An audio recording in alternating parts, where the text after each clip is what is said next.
Welcome back to the Unholy Fuckers podcast. Jake fucked up our first intro, so now we gotta do it again. My name's Scott, along with, the dumbass who I just announced, Jake. Fuck you. Jake just bought a shitty ass mic, so Yeah. yeah, If you buy cheap, you get cheap, I guess. that's the story, I guess. Alright, so let's do this again. So, our first Really? news story, again, is that we've got some new images from Sinister 2, which should be coming out in August 21st. And, nothing too groundbreaking, just a bunch of creepy kids standing around, but, yeah, looks pretty cool. Can't fucking wait. If it's anything like the first movie, I swear to God, it's gonna be awesome. Yeah. The only downer is Scott Derrickson, who directed the first movie, isn't coming back. But he did write it, so I suppose that's still good. Well, I thought I heard somewhere he was going to be on the project like throughout the whole filming, Yeah. but If I recall right, he's supposed to be doing a Doctor Strange movie, which is part of the Marvel universe. yeah,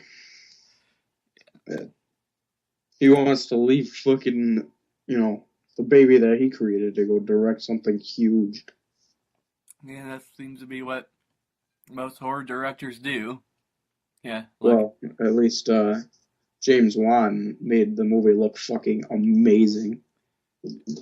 You got to admit, even from the trailer for Furious 7, that movie looks like it's going to be one fucking hell of a ride. I suppose so.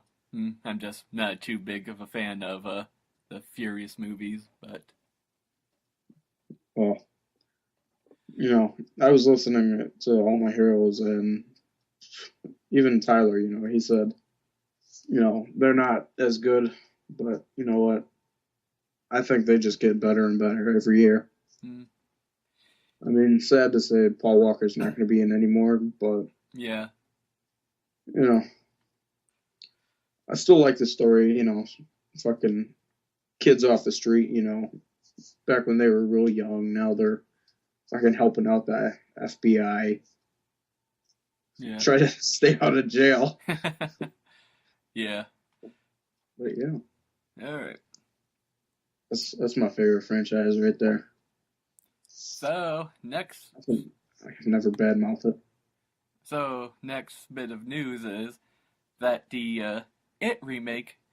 Well, we said last week had some difficulties, but apparently, from what I'm reading, it should begin filming in June in New York.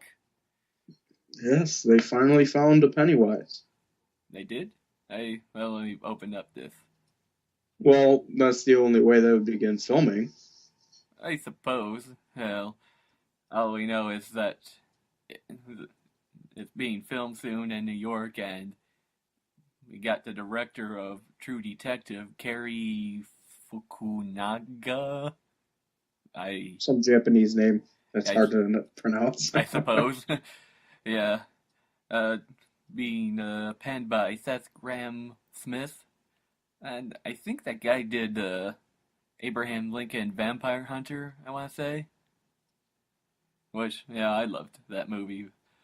But, It was an alright movie. I wouldn't, put it up there with the best. it's just good, turn your mind off type fun.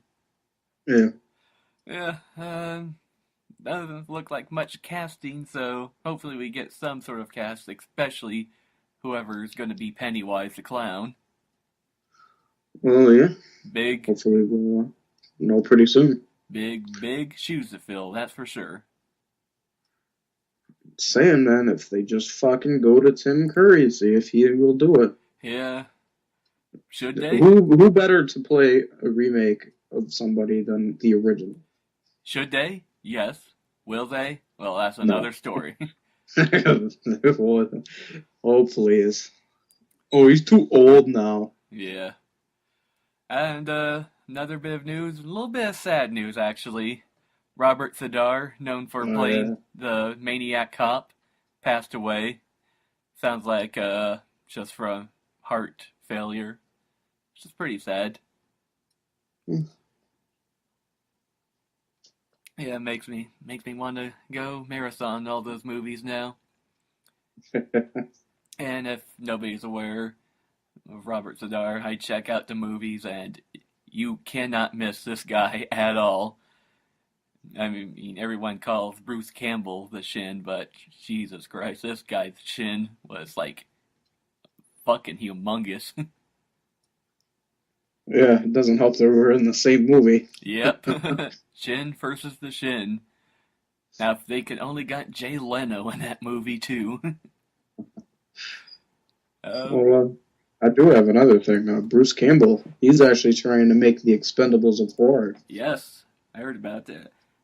He's been talking about that for a while, since the first Expendables came out, and you know what, man, I'd say go for it. That could possibly be one of the best things ever. It could be the best thing ever, or it could be the biggest piece of shit ever. It's one of them things. It's a gamble. Yeah, but oh man, I imagined Expendables before. I'm visioning him, England, Hodder, Dorif. Shit, that could go on and on. Yeah.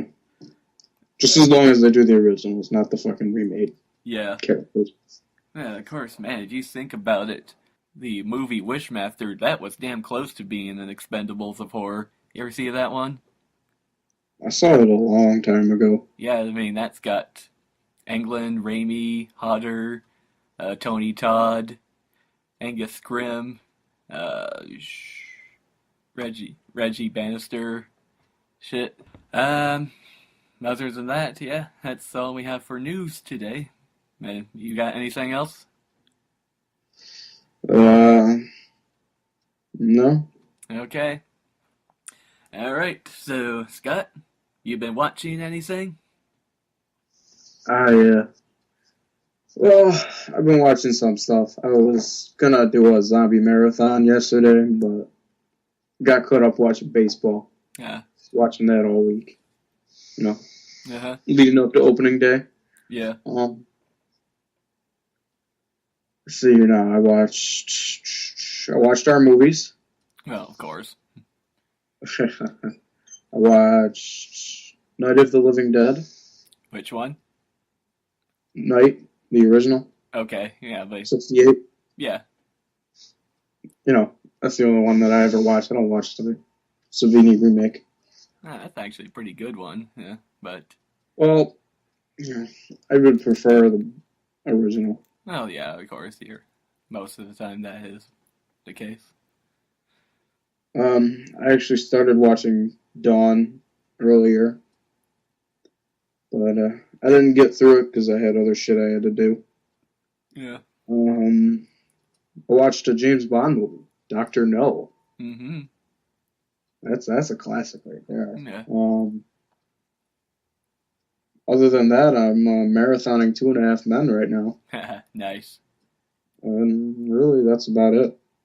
Yeah. Well, me, I haven't watched too much. Watched Nightcrawler with Jake Gyllenhaal. God, I love that movie. Oh, yeah, good God, that was...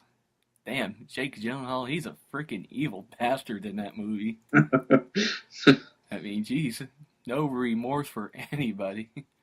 I mean, spoiler alert, I can't believe what he did to his fucking attorney or whatever, or his intern. Yeah, I mean, that shows you what kind of character he is in that movie. It's just, if anybody has not seen Nightcrawler, you need to go out and buy it. Oh. Don't even rent it, just buy it. Oh, yeah. It's one of them movies that, he has one of his best performances. Yeah. Yeah, Jake Gyllenhaal, yeah, he's definitely climbing into one of my favorite actors, that's for sure. Pretty damn good in anything he's in. Like, Donnie Darko, Prisoners. Let's see. I started watching The Following on Netflix. It's that show with Kevin Bacon, created by Kevin Williamson, where this famous serial killer gets a kind of a cult following of people who kill for him. Yeah. And interesting trivia fact, that's actually where Kevin Williamson wanted to take Scream series after part 4, but studio talks and they changed it to what we got, and yeah, I think that could have been cool. I mean, maybe a tad bit dark for the Scream series, but I don't know. But this TV show is what we got out of it, and that's pretty impressive so far. I say fuck the TV show. Make Scream 5 already. Well, yeah.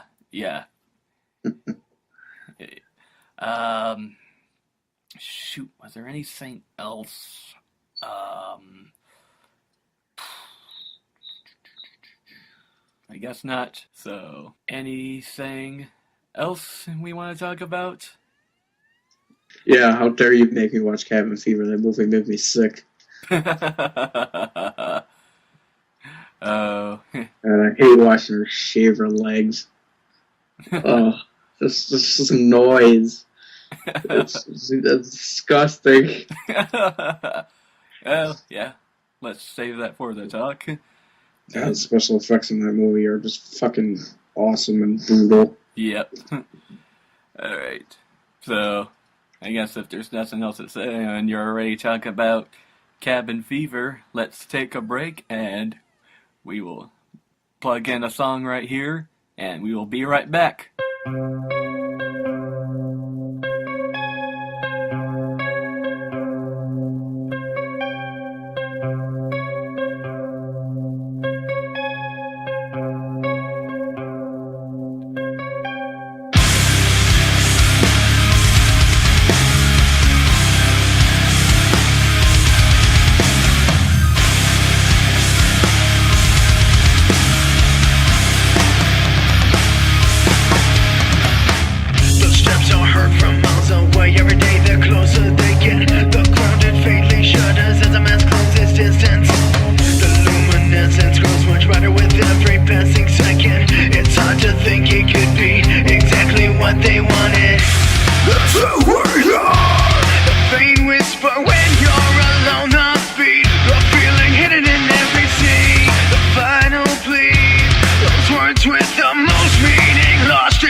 Be part of a life.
you've known someone a long time and you just want to kiss them just to see if they're a good kisser or not. There's nothing wrong with that, right? Stay.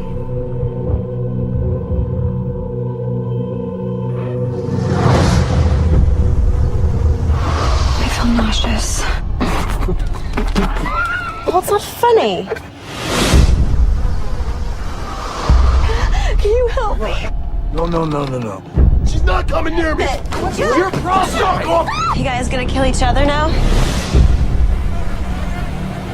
You don't look so hot. Help me. I need a doctor. I don't want to get sick. I don't want any of us getting sick. We just don't want to get it. I say we get out of here right now. He's coming towards us. All right, back off. He looked like he was skinned alive. The party man. Is it safe? Don't worry, I'm healthy. Leave us alone! Somebody help! I'm burning!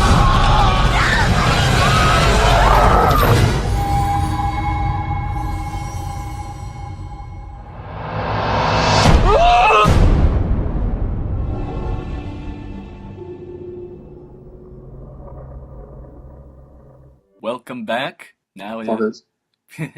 it's now time to talk about Cabin Fever from 2002. Gets a 5.6 rating on IMDb. That's fucking low.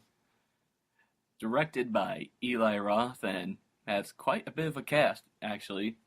We get Ryder Strong from Boy Meets World, Jordan Ladd from Broken Lizards Club Dread, Serena Vincent, who you mostly probably will know from Not Another Teen Movie as the nude foreign exchange student, Joey Kern, the one of the stoners from the beginning of Super Troopers, the blonde one who was like, he's already pulled over, he can't pull over any further.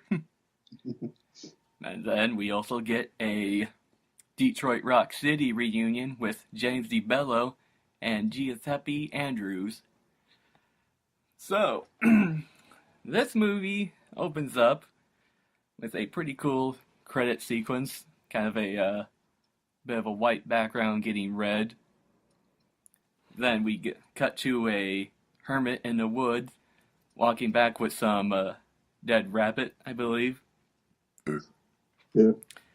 Walks back to his dog, and guy can't clearly, obviously see the dog's dead.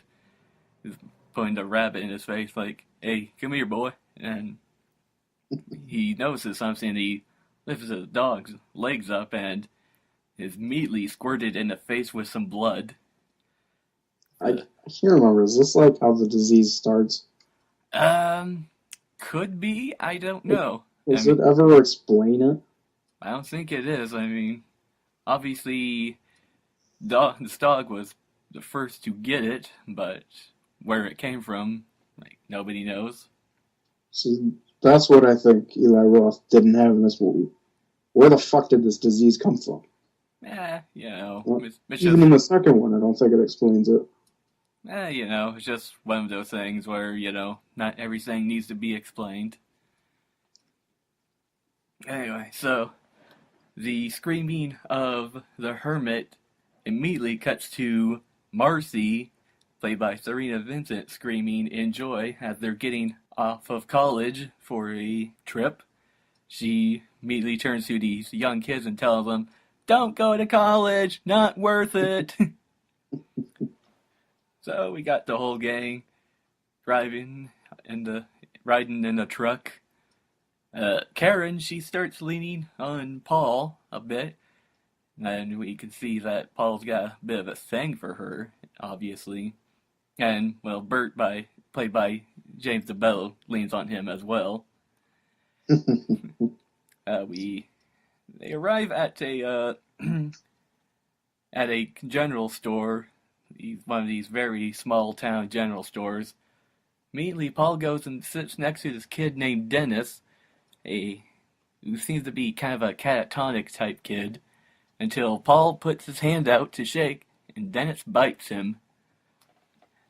And the father comes out and grabs Dennis by the hair, disciplining him, and Jeff suggests, You might want to put a sign up, because if that may be on you if there's any lawsuits.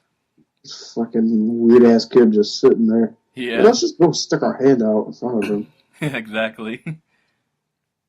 Well, they're in there buying shit for their trip.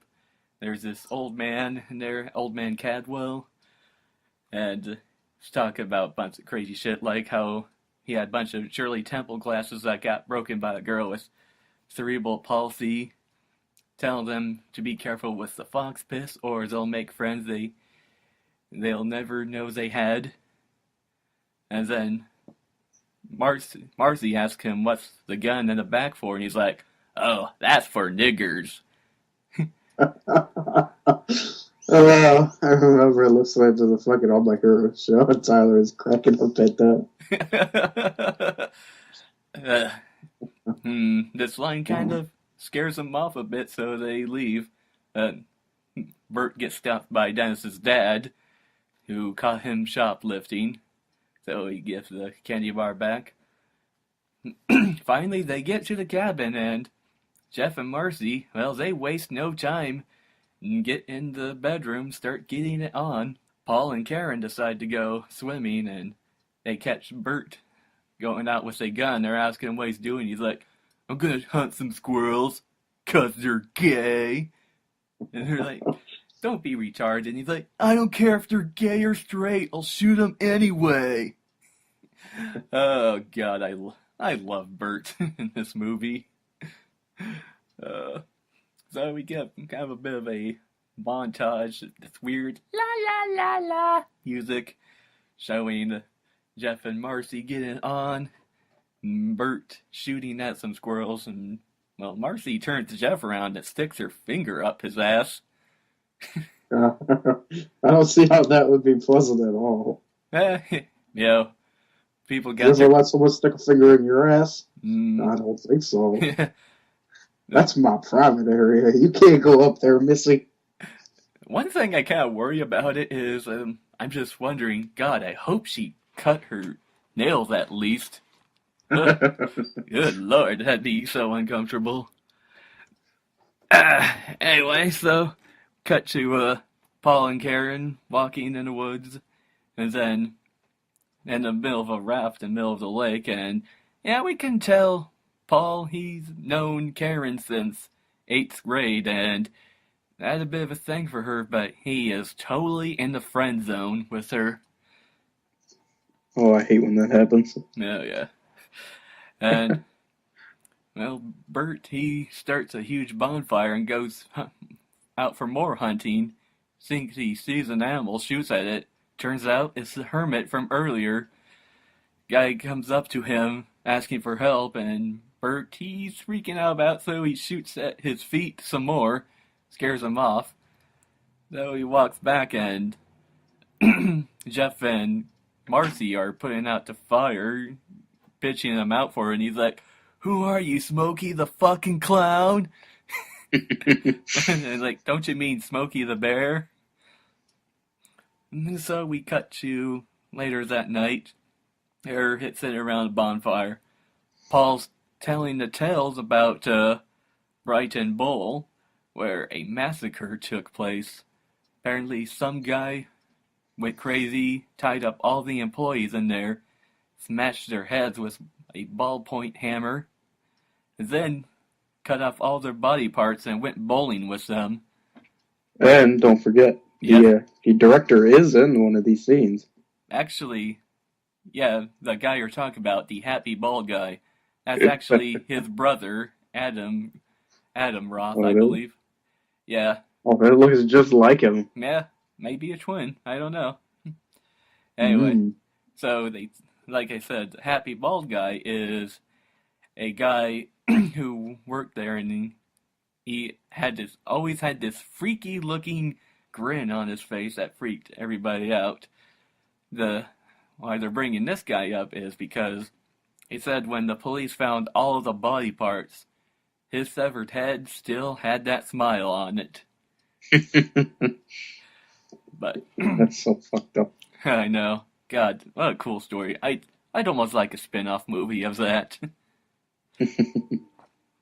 Well, next thing that happens is a dog comes up to them, mean-looking dog, and then here comes Eli Ross as Grim, obviously a skater dude, and he calls the dog Dr. Mambo, and Marcy's like, Dr. Mambo.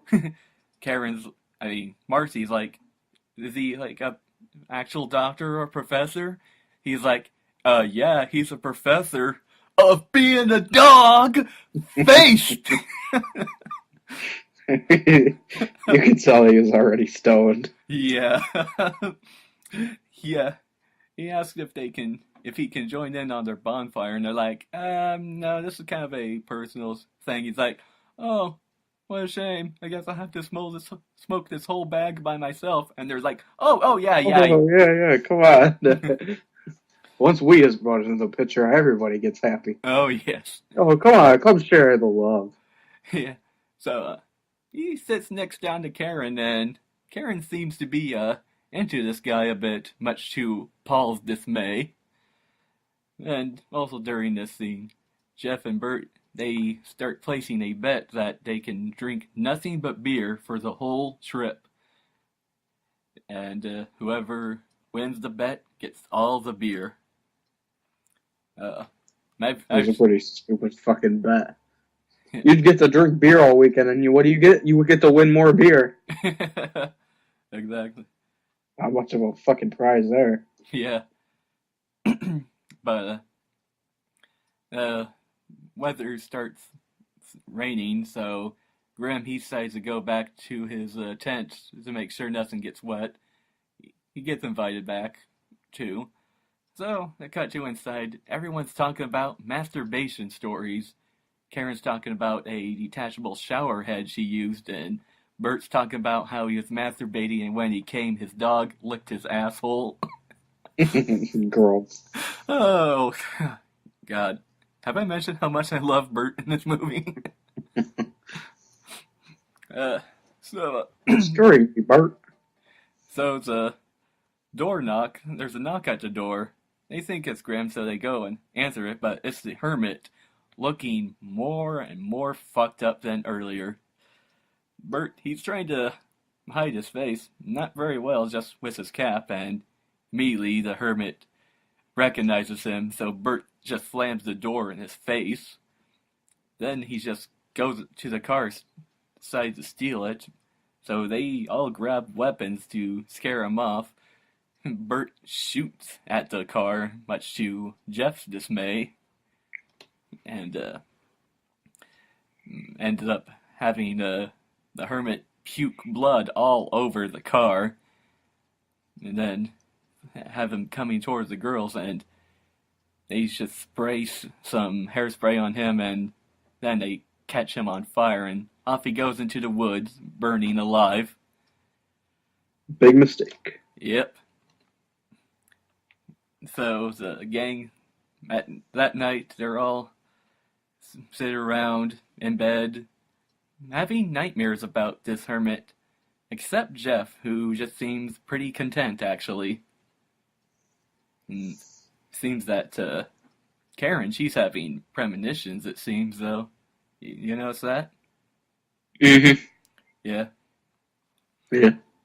So, it's the morning, and Bert and Jeff, they decide to go out looking for some help, leaving Paul behind because he's a fucking pussy. But Marcy, she decides to go look out for help herself. The camera cuts to the hermit in the water, where there's a pipe that leads to the drinking supply. We follow this pipe all the way back to the cabin, where Paul's making a glass of water for Karen. You see the little, fucking whatever it was at the bottom? It looked like a piece of skin. Yeah. Oh, yeah. Yeah. And she looks right at the glass and doesn't even notice that. What is wrong with these people? Yeah.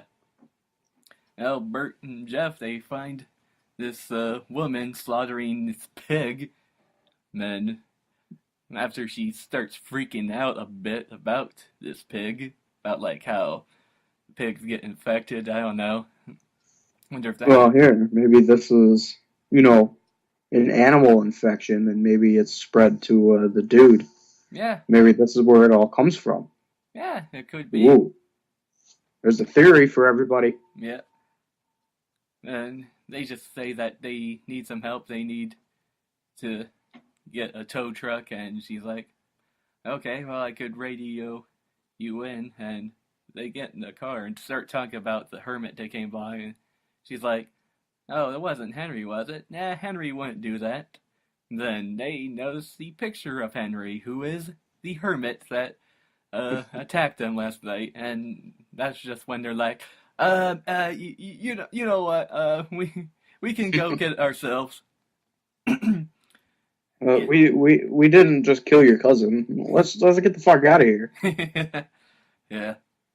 Well, Marcy, she's rowing over and finds this house, and she starts walking to it, and this butt shot of her, I think that is a tribute to Texas Chainsaw Massacre, the original, because there was a scene with Marilyn Burns where she's walking to the house and the camera's completely focused on her butt, and then they brought it back in the remake with Jessica Biel. Well, they do that in a lot of horror movies. Yeah, but I don't know. I just immediately flashed to Texas Chainsaw Massacre. And for the record, out of all three of those, I would say, yeah, Jessica Biel has the nicest butt out of all. Well, okay, so Marcy, she starts looking around in the house and discovers that Bert and Jeff are already in there looking around, and Jeff's Bert, he's stealing beef jerky from them. And then next we cut to my second favorite character of this movie, Deputy Winston. Yeah. Party man. Yeah. He just walks up and says somebody complained about some noise coming from their area last night, and I wonder who could have called that in. They're like right in the middle of fucking nowhere. You see what he was riding? Oh, yeah. A fucking bike. And then later in the movie, he's driving a car. What the fuck happened there? I don't know. Well, Winston... Did he get promoted or something? Maybe. Well, Winston, he seems like a pretty normal cop at first, but then he just notices, all the partying that's going on. It's like, oh man, he looks like you had one hell of a party going on. Got some lady friends in there? And Karen comes out, and he's just like, everything's all right, man. Just grab yourself a nice big 40. Just starts talking about how he should party with them. He's like, oh man, some nice chicks in this town, man. You won't even have to tell them your name. Then he promises to get them a tow truck and then rides off on his bike. Jeff and, dang it, Bert and Paul start cleaning the car and talking about Deputy Winston, and Bert starts teasing Paul a bit, saying, oh man, everyone knows you got a crush on Karen. Well, Dr. Mambo comes back and starts threatening them, but Marcy scares him off with a gun. They're wondering, where's Grim at? And Jeff's like, Grim's probably laying somewhere dead out there. That man probably gave that shit to him. And, well, we can see in this scene that Marcy is drinking some tea, and then she decides to go for a bath. Dun dun dun. Well, Jeff and Bert go out to fix the car some more, and Karen, she's laying in bed, and Paul decides to come join her. A few hours later, Paul finally decides to make his move. Slides his hand down there, starts fingering her, and oh boy, the sound effects with this, oh Jesus Christ. Oh, slishing and sloshing. Yeah. Gross. Paul realizes something's not right holds his hand up, and shit ton of blood on his hand. Ooh, if I had a dollar, gore and skin, if I gross. had a dollar for every time that happened, I'd have $1. yeah. Well, he pulls the blanket back and discovers it's not his vagina he's been fingering. It looks to be her leg wound. Yeah, so Paul freaks out. And everyone discovers it and starts freaking out. Bert decides to slam the door in her face. Then they all strip down to their undies and start checking to see if they got any infections. And what I have written down in my notes is, why the fuck is Marcy wearing boxers? Seriously. Yeah, I mean, she showed us her tits in the movie. Not like it could get any worse. Yeah, well, I'll get to another point later. They decide the best course of action is to put Karen in the shed, which, she's not too happy with, but, what else could they do? Paul decides to go out searching for more help and finds this house, which I think I noticed this time around. I think it's the same house Bert, Jeff, and Marcy were at earlier. Did you catch that? Yeah, I don't know. Yeah, I think it was. I wasn't following too much of the story. I was just listening to them say fuck, fuck, fuck, fuck, fuck all the time. Paul starts looking around to search for signs of life and spots a naked chick in a bed down on her stomach with a bunch of objects strategically placed in front of the good bits. This guy comes out and catches him checking her out, and he's like, "That's my wife." Paul's like, "No, man, my friend, she's sick." He's like, "You're the sick one." Get out of here before I shoot you. Well, Paul runs back to the cabin where Marcy has made some chili, but nobody seems to be up for chili. Who the fuck wants to eat chili after what happened? Yeah, I know. I mean, that's what I have written down. It's like, what a strange choice to be making after, you discover your friend has a flesh-eating virus. Well, during this scene, the tensions start building up. Paul's the one to kind of make it die down a bit, and during his scene, Bert forgets about the bet and drinks some water, and slaps his head once he figures out what happened. And he's infected. Yep. Well, come the morning, Bert gets the car running up again, so they decide to get Karen, and yeah, she's not looking any better. In fact, she's looking much worse. Bert's excited to get the car back up running, but he's starting to get a little sick as well. Coughs up some blood and notices some blood on his pubic line. But decides to hide it from everybody. They almost get Karen in the car, but she throws up some blood, and Bert's like, "Oh, fuck this," and goes off on his own. And Jeff, he's had enough of this. He grabs all the beer and just runs off into the woods. Marcy, she's, a little devastated by all the recent events. She tells Paul, it's like being on an airplane that's going down. You just want to grab the person next to you and fuck them because, this might be it. And she looks at Paul and... More titty shots. Yeah. And a little thing here, you notice how well the blanket is practically sticking to her butt. Yeah. Apparently, she didn't want a butt shot, so Eli Ross had to measure, how much tape he would have to use to cover up her butt. And I'm just thinking, okay, you're okay with showing your tits, but not your butt.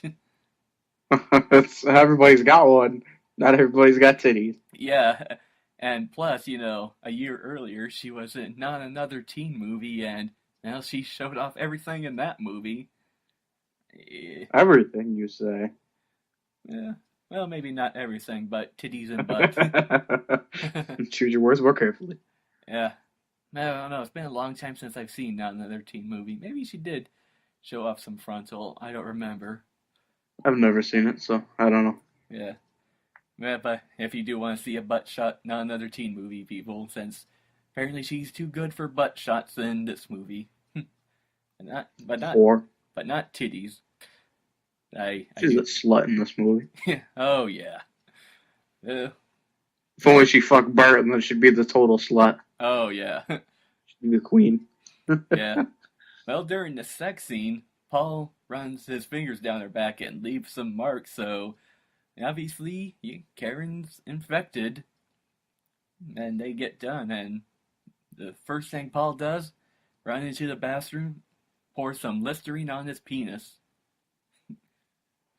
Kind of. Bert arrives back at the general store from earlier, and yeah, he's not looking much better himself. The dad of Dennis is out there, and well, they finally have a sign put up for Dennis now too. It's about fucking time. Yeah. While he goes in to look for some help, Dennis looks at Bert, yells, "Pancakes!" Starts doing some karate moves. Well, Idiot. strangest scene in this whole fucking movie. And that's like, I'm gonna quote Tyler. What does this scene have anything to do with this fucking movie? Well, if I remember from All My Heroes rundown of this movie, Dugan says that apparently Eli Roth saw this kid doing these karate moves, behind the scenes, and thought he just have him do that, his character do that. My theory for pancakes, well, obviously Dennis... He's racist. Well, Dennis, he's kind of a different kid, obviously. And, he's probably just blurting out just random shit. Yeah, It's like I said, a very fucking weird scene. But anyway, he does all. Don't mix up pancakes and waffles, people. Two different things. Yeah. All right, but Dennis does all these karate moves and runs towards Bert and bites him. And after he bites him, he immediately can tell something's not right. Dad's getting pissed off. He says, "You're sick, that's your problem. My son's sick, that's my problem." And then he goes to grab a shotgun, and Bert immediately takes off. And, well, he grabs all his redneck friends to chase after Bert. And Bert ends up running through the woods after a car dies down and smears some blood on a tree to throw them off. Paul goes off 13 for Jeff, finds the river where Henry is laying in, for some reason decides to poke at it. Yeah, not a good idea because ladder he's on, not very strong, and into the water, infected water he goes. This is where he catches the disease. Yeah, if he didn't catch it from Marcy earlier, that is. And who knows? And speaking of Marcy, she's taking a bath now and decides to shave her legs. And, well, if you heard Scott earlier, this is probably one of the grossest scenes of this movie. She's shaving her legs and taking off some skin along with it. Apparently, this scene and, well, the concept of this whole movie came from when Eli Roth was taking a vacation somewhere and contracted the flesh-eating virus and took some little skin off his face when he was shaving. So, apparently this could happen. So, Marcy, she's freaking out, and she hears some noises coming from outside. Goes to check, and there's Dr. Mambo back again. Nom nom nom. Yeah, and she tries to run to the shed where Karen's at, but too late. Mambo catches her and fucks her shit up, for sure. Paul runs back and finds Marcy all over the yard. And Mambo, he's eating Karen, chases after Paul. Paul grabs a shotgun and shoots at him. And Bert arrives back, from being chased by the rednecks. So Paul takes him in. The rednecks, they find the cabin, open the door. There's Bert with a shotgun saying, "See ya, fuckers." But they blast his head right the fuck off. Paul appears, knocks up one of the rednecks, and the redneck with a shotgun, and this guy accidentally shoots Dennis's dad. Then there's this other redneck. He's got this mysterious box, tries to open it real quickly, but Paul stabs him in the ear with a screwdriver. Not sure about the box. Manny, you have any theories about it? Nope. Best theory I can come up with is, Roth, he's a Tarantino fan. Obviously, he was in Inglourious Bastards. But I want to say that this is probably his tribute to Pulp Fiction with the whole briefcase thing, where we never really find out what's in the briefcase. That's my theory, and I'm sticking to it. Paul's dad, he's still alive a bit, starts crawling off. Paul follows him, grabs a stick, and stabs him with it. And, I guess apparently, there's a director's cut where he grabs another one of the rednecks who's still alive, drags him into the basement, and says, "This wasn't our fault." And, unfortunately, I don't have the director's cut. I'm assuming you don't as well? Nope. Yeah. So. You'll probably find it on YouTube somewhere. Yeah, quite possibly. Well, Paul goes searching again, goes into a cave, sees some pair of legs up across there, starts walking towards it, and trips over something, turns around, it's the top half of Grimm, and Are those his actual legs down the way? It could possibly be. I don't know who else it could be. You never really explain. I mean, they don't explain if Mambo did it to him or if it was the flesh-eating virus itself. I don't think you could explain it anymore. I mean, the dude, his intestines were everywhere. Yeah.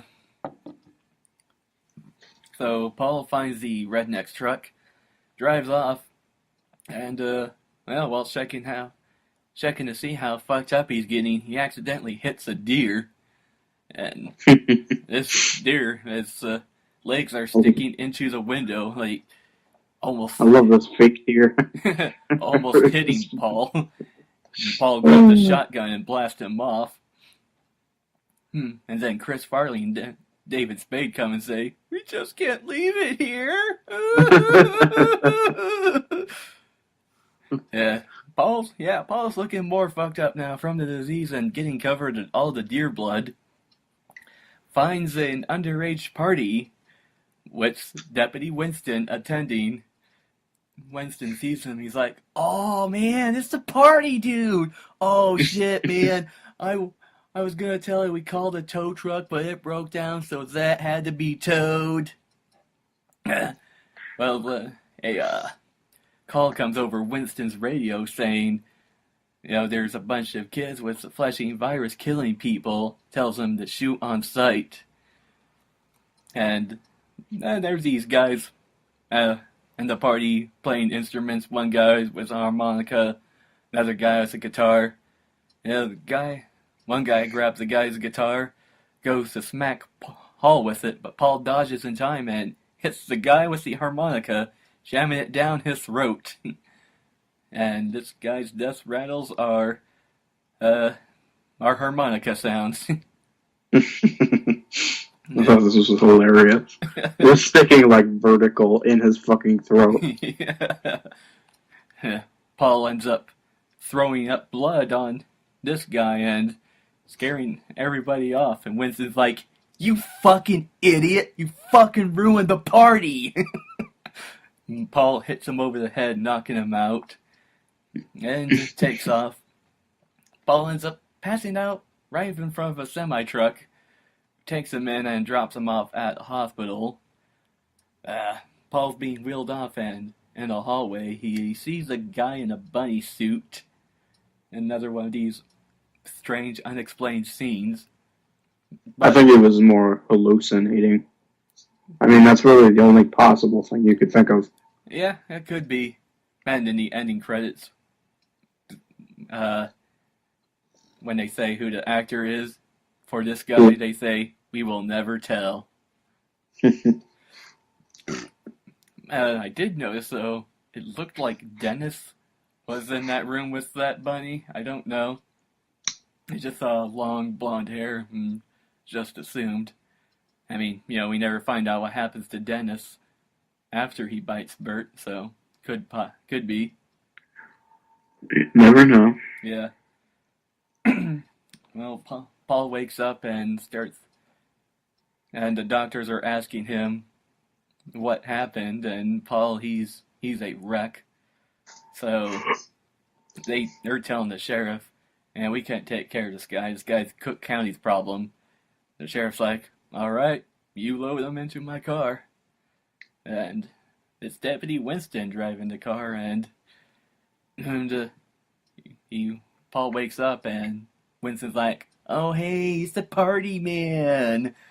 We're gonna have fun tonight, man." Guess the party's not over. Cut to morning. Jeff's crawling out of something. Walks back to the cabin, finds everybody dead. He seems distraught at first, but then he's excited. He's like, "I'm alive! I survived!" Runs outside, and then bam, bam, bam, gets shot down, Night of the Living Dead style. He got fucked up. Yep. The cops start gathering up all the bodies and burning them. Then we cut to some kids getting some water from for their lemonade stand. And camera pans over to Paul's dead body laying in there. Now, of course, we learned in part 2 he's not dead, but let's just pretend he is right now. Yeah. He's dead. We're not able to show. On 2. Yeah, and cops go to the general store and grab some lemonade from the kids. And that's where Old Man Cadwell sees a bunch of black people walking up to the store. So he walks into the store, goes directly for the gun. Then the black people come up and he hands the gun to the girl. He's like, "Clean for you," and then starts handshaking with the other guy saying, "What's up, my niggas?" And when I pictured this, it was entirely different the first time I watched it. Yeah. He's going for that gun for one reason. Yep. Oh boy. Well, then we get an ending of people sitting around playing some banjos. Then a down-home spring water truck drives off with all the infected water. And that's where we roll credits. All right. Boring. Fuck you. Scott, what do you think? I don't know, man. The special effects in this movie are great. It's really sickening. Yeah. Cast, they did an alright job. They said fuck way too much. Yeah. That's one thing that really downgraded my rating. Like, there are other ways to fucking say what you want to say without saying fuck. But, I don't know. I guess I'm going to go with a good rating for this. Alright. That's decent. Well, yeah. I fucking love this movie. So fucking brutal. And it's just, like I said, I love the cast in this movie. Especially the Detroit Rock City guys. Bert and Deputy Winston, and if anyone follows me on Twitter, you'll notice that my picture is, of course, Deputy Winston. There you go.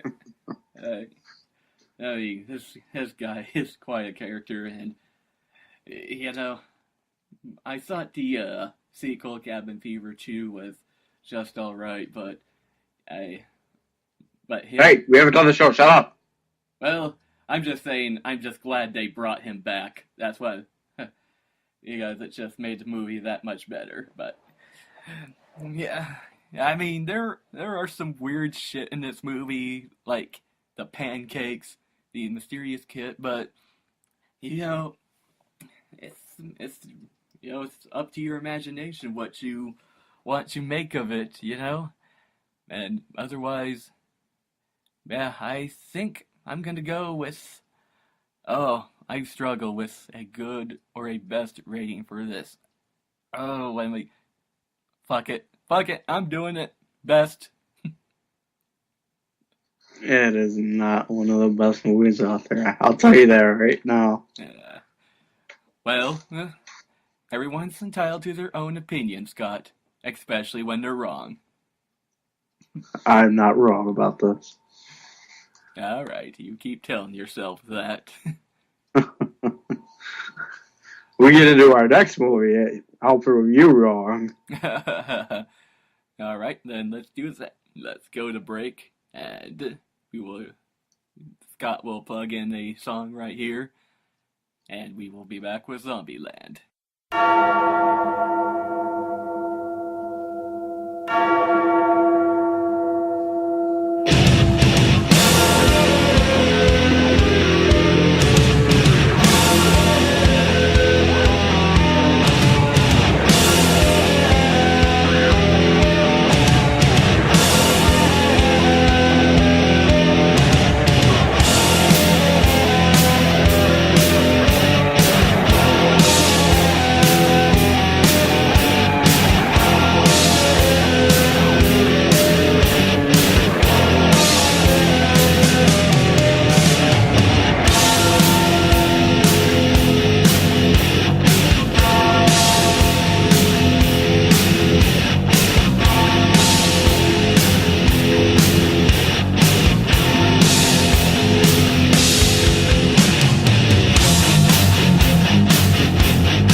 Planet Earth, home to over 6 billion people.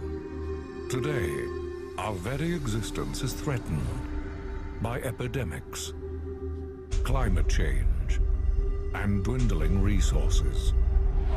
But those are the least of our problems.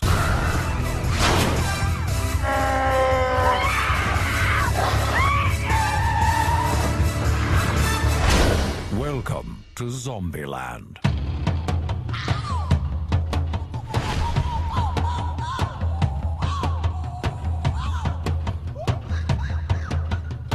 My mother always told me, someday you'll be good at something. I mean, I don't think she could have guessed that something would be zombie killing. What do you think? Zombie kill of the week?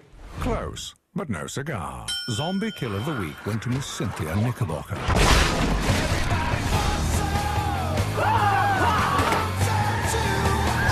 Gotta enjoy the little things.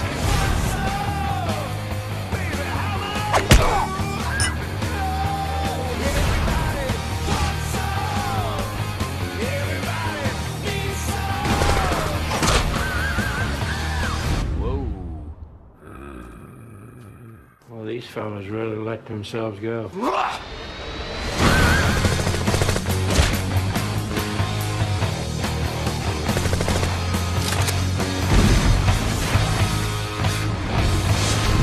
Zombieland. You guys want some Purell? Yes. Yeah.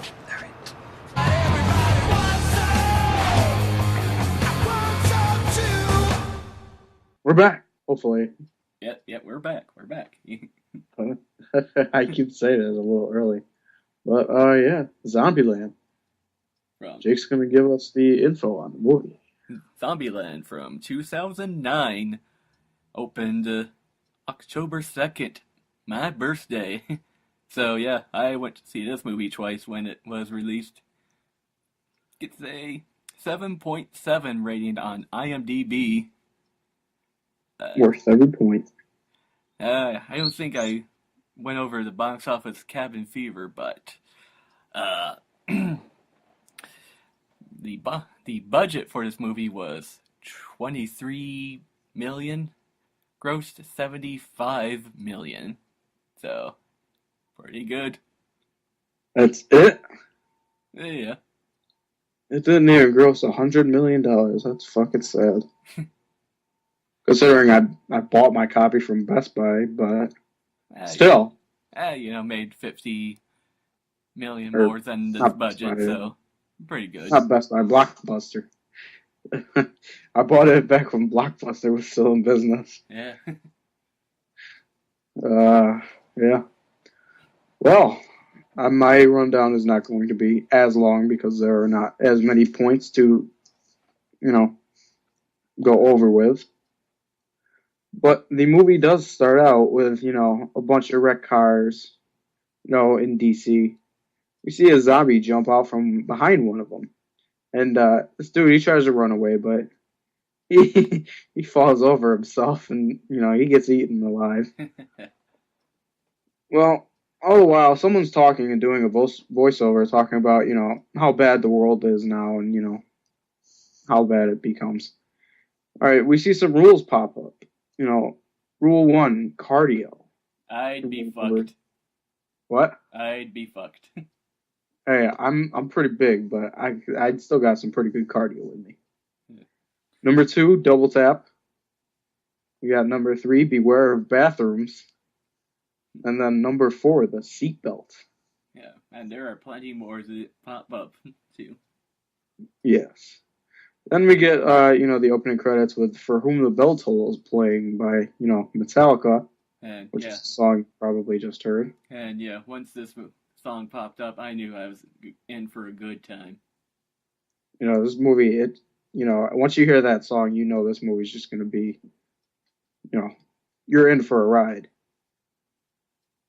Because even, Jesse Eisenberg in the intro, he says, buckle up, it's going to be one hell of a ride. That's a pretty good quote right there. Well, we get a guy, he's walking towards the bathroom, and, they jump out and try to scare. Well, they try to eat him. And they chase him, around a parking lot 2 times, and eventually he gets in his car and drives away. But a zombie appears in the back of the car, and he's trying to eat him. And so the character, he crashes into like, what the hell was it? Like a barrier type thing. It looked like a kind of a floral shop, I guess. I don't know. Yeah, and that zombie goes flying through the windshield. And the character, he shoots it twice. And then after that, we get another rule, number 7, travel light. And then, he's walking down the highway. Eventually, a car comes pulling out with some more really awesome fucking music. That's one thing with this movie. The music, like, all throughout is just amazing. Yes. And that guy, he eventually gets out, and, they almost shoot each other. But we find out, their names are Columbus and Tallahassee. But for the sake of this rundown, I just went with the real actors' names. Fucking getting dry mouth here. Yeah. I guess they weren't their names. It's just like what they decided to call them by, Well, that was like, the state that they were headed towards. Yeah. I guess from what I'm guessing, they were like, yeah, the world, it doesn't matter so much, so why should our names, Yeah. Goddamn guinea pig over here won't shut up. Yeah, I keep hearing the guinea pig in all the shows. That's their third official member of the show. Yeah, our third member is a guinea pig. But, let's see here. Where was I? Here we go. Set it over. Yeah. Well, God, I gotta find where I was. You're at Columbus and Tallahassee talking. Columbus, or Jesse, who I'm going to refer him as. Well, he goes with rule number 31. Always check the back seat.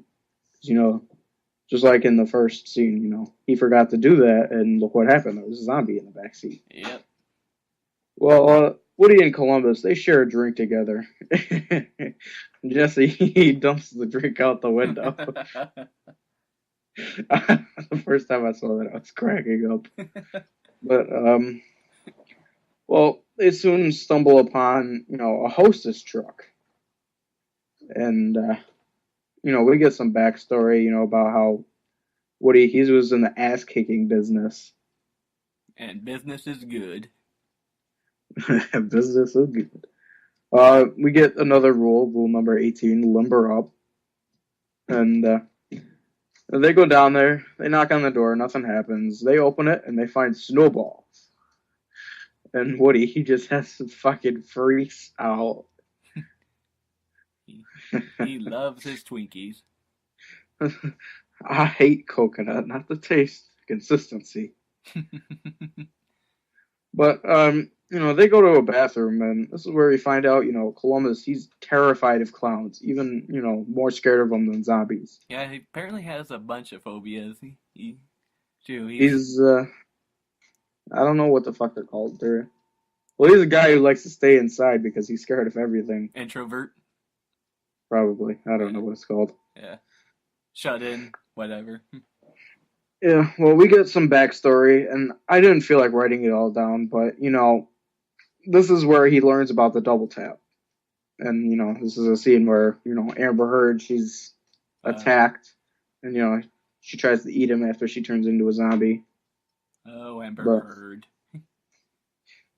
Yeah, was she even in the credits? Yeah, she was.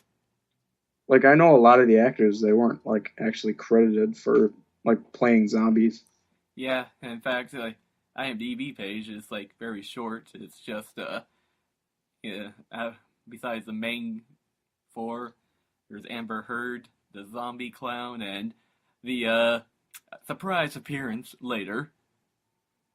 Surprise! Yes. Well, I'm sure everybody knows who it is. Well, let's humor some who might not know.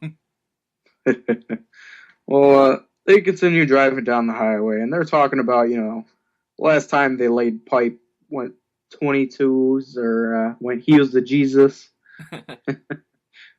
And Jesse, he gives him some bullshit about the back of an abandoned FedEx truck with Beverly Hills. Such an original name. Well, I think he was going for what they're doing, with the names of the cities, I'm guessing. Yeah. Yep. Get a drink here real quick. Then, alright, then, Woody, he starts driving the car, and, he just opens the door and smacks the zombie in the head with the door. I love when he does this. That cracked me up again. Well, they pull up to a food store in hopes of finding a Twinkie. Woody, he gets out like a banjo, a baseball bat, and garden shears. Yeah, garden shears. And they go in, and Woody, he beats the shit out of two zombies before this big hefty looking motherfucker. He comes out, and we get a cutaway scene where Woody cuts off the head of the zombie. God, I wish they put that in there. Yeah. But noise is just as good. Well, Emma Stone, she plays Wichita. Wichita, yeah. And she comes out asking for help, and this is where rule number 22 comes in. When in doubt, know your way out. Well, they go in the back, and, they get tricked by Abigail and Emma. Abigail is the girl who plays Little Rock. Oh, and Abigail Brenson. Oh, she's so fine looking now. You can't say that. She's not old enough. She is. She's 19. What? Yeah, look it up. I can say that now. Okay. I didn't want to have a lawsuit on her hands. I can say that about Chloe Moretz as well. Woohoo! Dirty old perv. Hey, if it's... They're my age, so that's good all, Yeah, you can get away with that shit, but... Yeah, I say that to when these girls are young. I get Chris Hansen coming up to my door. Well, they get tricked and, they leave. Now, Woody and Jesse, they're both on foot, They walk into this town and, they're talking about, Zombie Kill of the Week. Which I guess, they wanted a TV show before... Yeah. This movie actually came out, and that's what the Zombie Kill of the Week came from. And we did get a show on Amazon, but that didn't last too long. It was only one episode because you motherfuckers didn't appreciate it. Oh, God. They need to make another one of these movies. Oh, yes. Woody, he beats the shit out of this minivan. We get... rule number 32 here, I believe. Enjoy the little things, if I'm not mistaken, right? I Because he says, or something like that. I don't know. I just watched this last night, and it was shortly after this scene. Oh, it was somewhere around here. Yeah. Well, after he beats the shit out of the minivan, Woody, he looks down the street and he sees a Hummer, and it's filled with guns and ammo and everything else, and being a redneck that he is, he just goes out in the back and just starts fucking firing all the shots. Well, with some Van Halen in the background. Again, some good music. Well, they drive off until they see, Woody's caddy from earlier, and it's all broken down, I guess. They don't know how to drive a fucking Cadillac. And, they get tricked again. And we get some backstory about, both Emma and Abigail. Well, eventually, during the ride, Woody, he steals his gun back from Abigail, who's pointing it at him the whole time. And, yeah, big standoff in the car. Jesse becomes a man. Well, kind of. Yeah. He gives them all shit about fucking being normal-ass Americans. Well, they eventually pull up to an Indian store, and, there's, before they do that, there's a zombie inside, and, Woody, he rings the doorbell, and I forget what it's called when you stand stand in front of the door and just shoot them as they're coming out. Yeah. I used to say it all the time, but I can't think of it now. But Rule 17, don't be a hero. That comes into effect. Yeah. And this is where the enjoy the little things. Well, you forgot the where he says zombie kill of the week, and it's like, well, that actually goes to This Knickerbocker. Yeah. Who, No, she drops a fucking piano on a zombie. Yeah. Well, let's see here now. They trash the place, and which involves Rule 32. They leave, and eventually, over more time, blah blah blah, this that, more driving, and they eventually get to California. Well, they go to someone's house, and it's got a big BM outside, and we actually find out this is Bill Murray's house. Ooh, special guest. Yes. And Abigail's all, who's Bill Murray? And what do you think? Hey, I've never hit a kid before. That's like asking who Gandhi is. Who's Gandhi?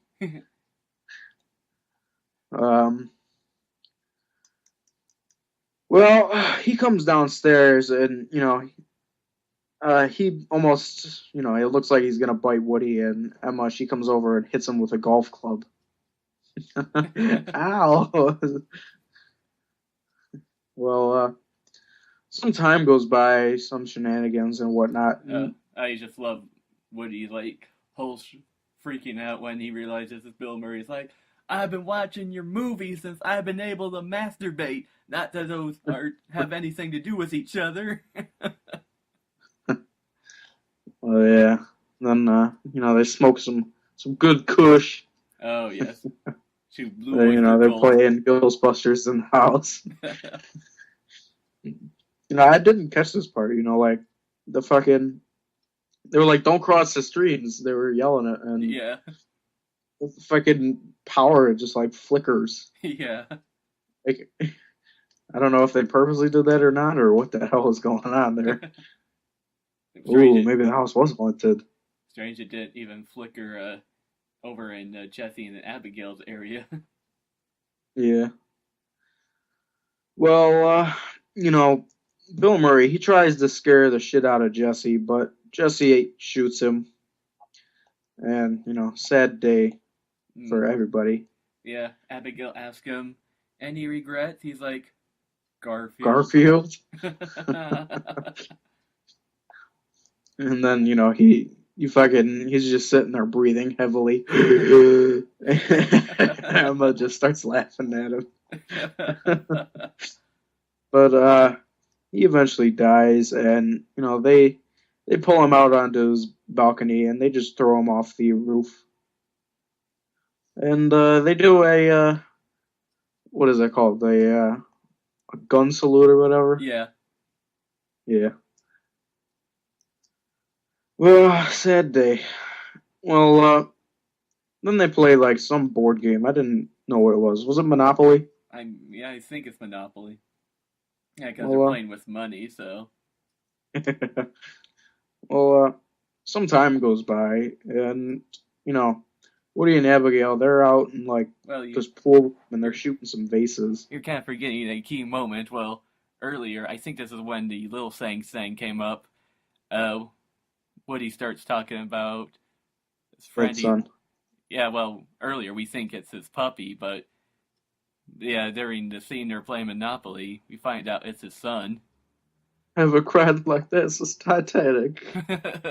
Oh shit, he's turning into Tyler. God dang it. Oh, that motherfucker. Well, Jesse and Emma, they're drinking some wine, and, they almost kiss, but Woody, he comes in and cockblocks him. And they build a fort for bed. Well, it's the next day. Emma and Abigail, they leave, and, they head to Pacific Playland. And Jesse and Woody, they wake up and, they get ready to leave. Mm-hmm. Well, Emma and Abigail, they eventually get to Pacific Playland, and, they attract a shit ton of zombies. Oh, shit, yeah. they went here because they heard this was the last place not infected by zombies, but oh shit, were they wrong. When did you receive your information, ma'am? But, I just wonder, uh-huh. too, like, they're talking about this, and then I think they're talking about another place that possibly has no zombies. Where are they getting all this information at? I'm assuming internet is completely gone by now. Well, I don't know. I mean, the power's still on in Bill Murray's house, so... Oh, yeah. I mean, it's one of them things that you can't think about too much. I suppose.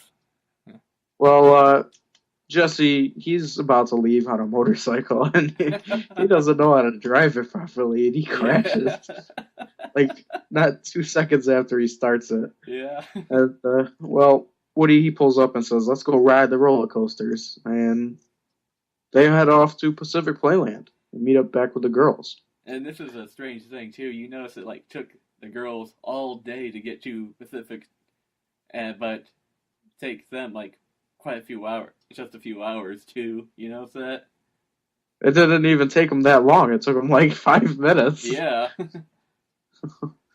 But, as like we said before, the shit ton of zombies, they just start, coming in, and, they try to eat them. But they get into the Hummer, and, they got zombies all over this Hummer, so they drive it into this lake-looking thing. And they head over to, was it the... Fuck, I tried to remember the name for the show, but I couldn't think of it. Yeah, I know what you're... It was... Shoot, let me try looking this up. Maybe I can find. It was Blast Off. Yeah. But, they get trapped on that ride, and yeah. Yeah, Blast Off. Yeah, that's what it is. Yeah, they get Abigail. She shoots the control box, and yeah, they're up there, and the zombies are all down at the bottom. And that's a freaky scene, man. Yeah. You're sitting up there waiting to die, pretty much. Well, I just went a shit ton ahead of my notes. Well, Josie and Woody, they arrive at Pacific Playland, and, Woody, he just pulls out a machine gun and just fucking plows down a shit ton of zombies, like an epic way. And he runs over them again, and there's that rule, double tap. Well, Jesse and Woody, they get out of the car and they notice that the girls are up at the blast-off ride. And Woody, he attracts, all the zombies, towards him, away from the girls and whatnot. And Jesse, he's got to run to go save them. During this, we get an epic scene of Woody just going around on different rides and just killing zombies. Yeah. Oh, it was just on fucking carousel and... Oh, the roller coaster. Oh my god, that roller coaster was the best. I love the part where he shoots a zombie and he just goes up and he just starts laughing menacingly. Oh god, every time I watch that, I fucking laugh. But Jesse, he goes through some different rides and there's zombies chasing him, Yeah, even through a haunted house. Huh? Even through a haunted house. Haunted house, yeah. There's a real haunted house. There's zombies in there. Yeah. Well, eventually he gets in front of the ride and there's a fucking clown zombie standing there. Oh. Here comes up Rule 17 again. Don't be a hero. He changes it and says, become a hero. Or something like that. Yeah. And he says, fuck this clown. He grabs a sledgehammer, hits it in the stomach, and then just bashes his head in. Great scene, I think. Yeah. Well, and plus, the whole sound effect of the nose, too. The squeak. Squishing. Well, Woody, he traps himself inside this box. This prize box. And, there's just a scene where the fucking crazy, massacred zombies dying everywhere. Yeah. Oh, man. the amount of ammo he had for this, holy shit. Yeah. You think he had enough ammo there? Or he only had like 6 rounds or 6 chambers there. Yeah, and there's like hundreds of zombies surrounding him. But yeah, Jesse, he lets the girls down, and they Jesse and Emma, they kiss. Yeah, and we learned that she has a real name, Krista. She's the only one in the story who tells us our name. Yeah, well, if you don't count Bill Murray.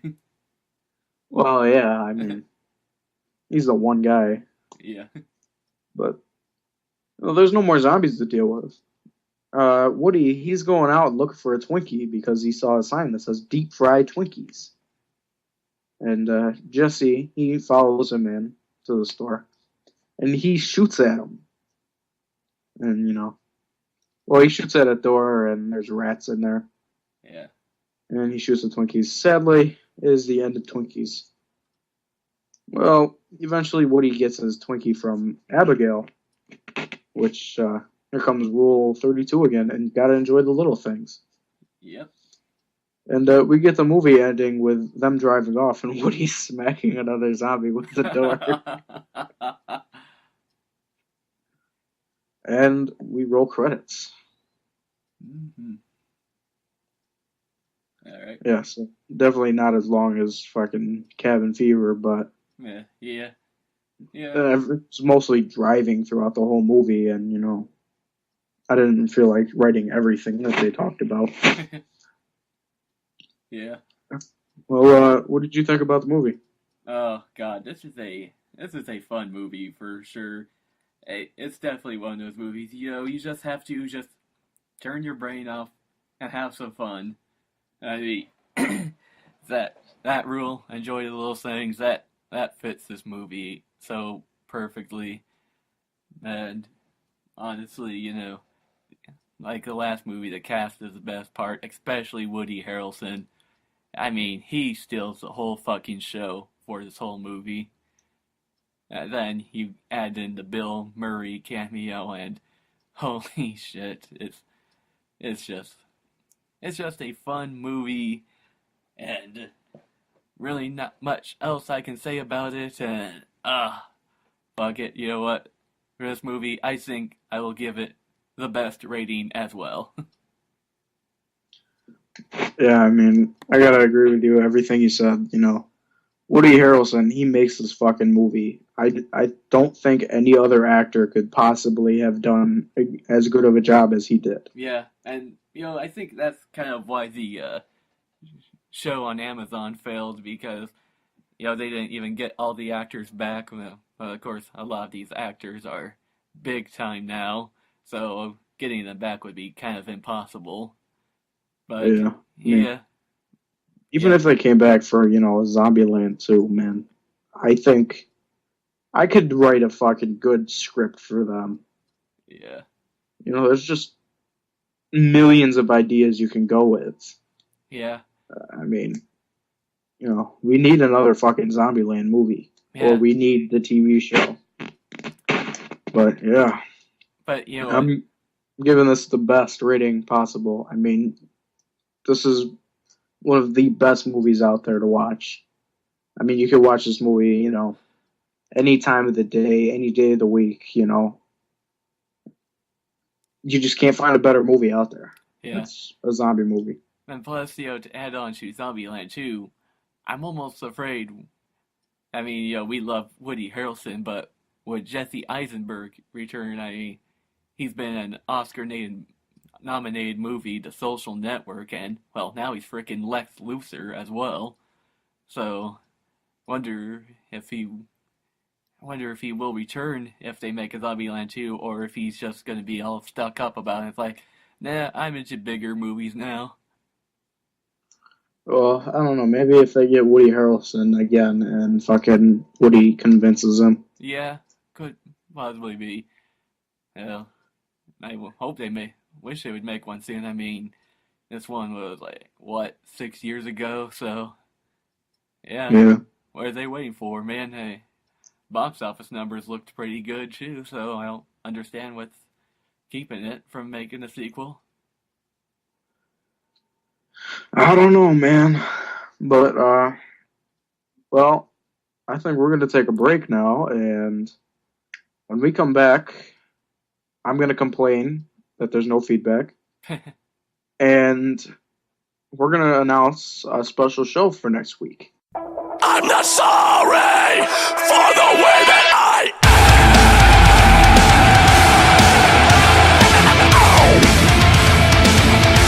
The price of power.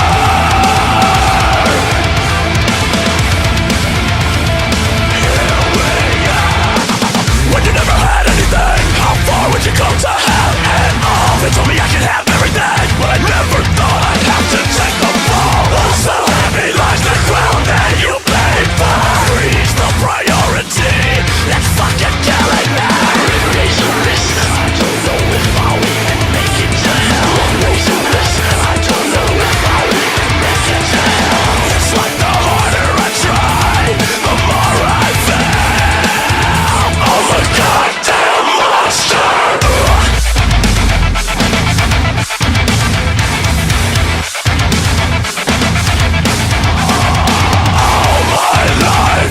Searching for something all my life. It's left me with nothing now. Blood in my eyes, blood on my hands. I can't see, I can't feel anymore.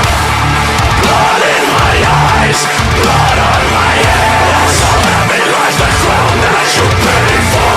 Go ahead and turn your back on me. It's a big fuck you, the first one's free. On your knees or on the throne. In the end we all still die alone. So heavy lies the crown that you pay for. Reach the priority. It's fucking killing me. It's like the harder I try, the more I fail. I'm a goddamn monster.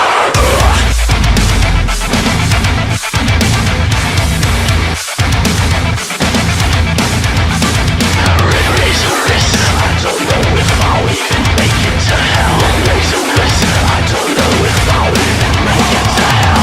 All my life, searching for something. All my life, it's left me with nothing now. Blood in my eyes, blood on my hands. I can't see, I can't feel anymore.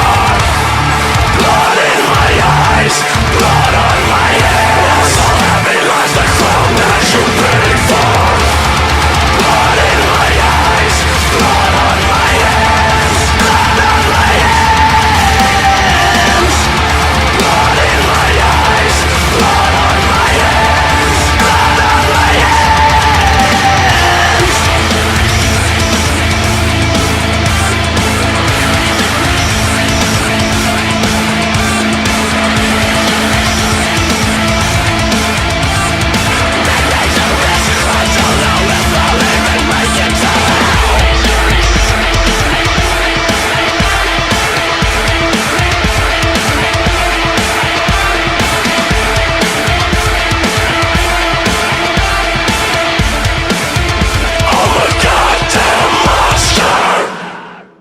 You fuckers need to send us in feedback. What do Yeah. we do the show for? We don't do it for our enjoyment. We do it for your enjoyment. Yeah, goddammit. Send us some fucking feedback. I mean, the stats show that there are listeners. Bruce, what the? Come on, man. You love me on NFW. You come on, man. You can show up here. Bruce, if you don't send us in feedback, Jake will quit NFW. I won't go with That's just go with me. that. Okay, yeah. What Scott said. Nudie, come on, man. Nudie, if you don't send feedback, I'll quit NFW. I mean, there are listeners out there. I know you're too fucking stuck up to send us in any. Yeah, we're really convincing listeners now. Well, if you send us in feedback, we'll put out a contest. We keep forgetting to announce that, but Yeah, thank you for bringing that up, actually. the first time we get feedback, we will announce a contest. So, send us in feedback and we'll do a contest. That's all I gotta say. Next show will be a John Carpenter special. Indeed. I'm going to be running down The Fog. And I will run down They Live.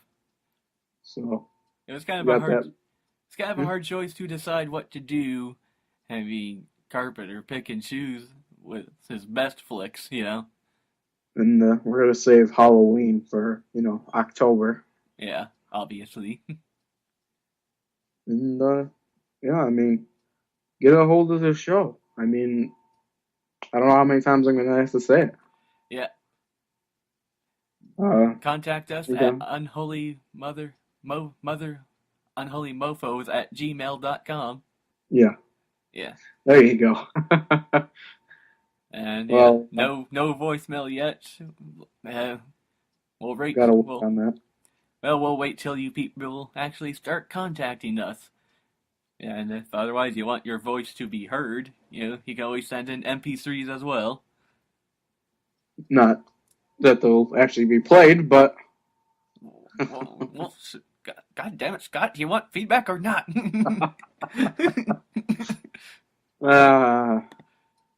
Yeah, send us some feedback. Yeah. But, yeah. I mean, hopefully next week I can secure a special guest. This week was a little hectic, with Sunday being Easter. Jake's got something to do tomorrow. Yeah, I got Easter stuff tomorrow, actually, so. Yeah, and if nobody said anything, I wouldn't have known it was Easter. That's how bright I am. But, yeah. I'm on Twitter at Unholy Mofo1. And you can find me at JakeTheSnake54 on Twitter as well. And, you can listen to me on NFW podcast, and I mentioned this show on there, and we recently did our April Fool's Day show, which I talked about this show a bit on there, so obviously the word is out there. Well, you know what you gotta do next time you call in to fucking All My Heroes, you gotta advertise. Yep. Yeah, let's just spam the shit out of our show. Alright. But then again, the rate they're putting out episodes, we'll probably put out like 5 or 10 by the time they put out their next one. Exactly. But, yeah, I'm thinking of a song for an outro. If any of you got any requests for one song, let us know. Send in fucking feedback. Yeah. So basically, send us feedback, people. Please. Please. We just said please. Please. What do we got to do? Pay you to send us feedback? I don't know how much you get. You probably get like 20 cents. That's being too generous. That's about how much I could rummage up. I'm a poor motherfucker. But yeah, I think that's our show for the week. Yep. We got a trivia show coming out soon. Yeah. That was our very first episode we did back in, the beginning of March. So look forward to that. Yep. Man. And all I have to say to you is send in feedback later, fuckers. Peace out. I hate you more and more every day. I'm sick of watching your bullshit your way to the top. You're a fake beam of light to the lust. No one sees it but me. The words you preach, the lessons you teach aren't even your own. There's no mind, no one, no soul, nothing authentic.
Make